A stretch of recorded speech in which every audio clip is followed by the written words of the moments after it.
என்ன சிறுவனே, இவன் வெறும் புலவன்தானே? இவனுக்கு வேத நுணுக்கங்கள் எங்கே தெரியப் போகிறது என்று நினைத்துக் கொண்டாயா?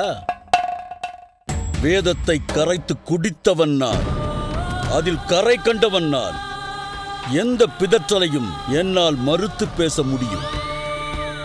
நிச்சயமாக கூறுகிறீர்களா?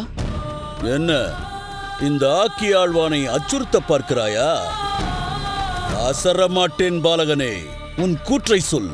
அடுத்த கணமே அதை மறுத்து வேதத்திலிருந்து அதற்கான மேற்கோள்களை காட்டுகிறேன்.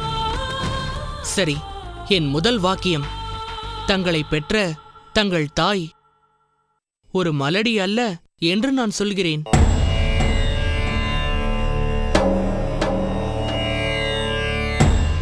இல்லை, என் தாய் மலடிதான் என்று வேதத்தின் துணை கொண்டு நீங்கள் நிரூபியுங்கள் பார்க்கலாம்.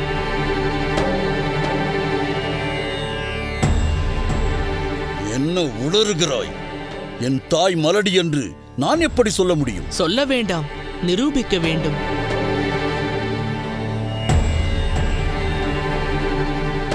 என் தாய் பெற்றெடுத்த ஒரே பிள்ளை இதோ இங்கே கம்பீரமாக உட்கார்ந்து கொண்டிருக்கிறேன்.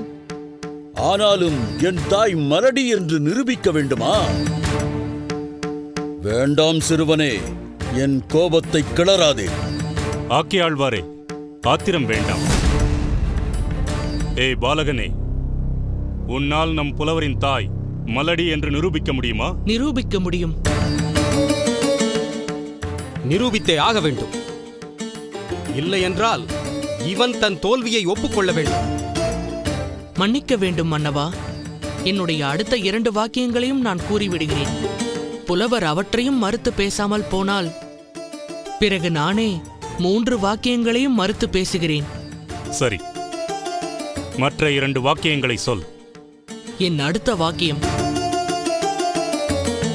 எமது பெருமைக்குரிய மாமன்னர் ஒரு பாவமும் செய்யாமல் தர்ம நெறி தவறாமல் ஆட்சி புரிபவர் என்று நான் சொல்கிறேன். இல்லை இல்லை, அவர் பாவம்தான் செய்தார் என்று நீங்கள் சொல்ல வேண்டும்.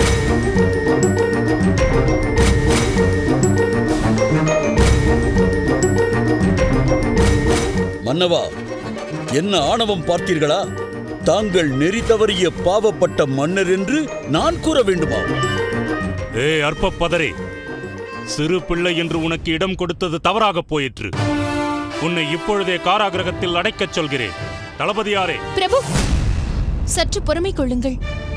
இவன் இதை எப்படி மறுத்து பேசுகிறான் என்று பார்ப்போமே.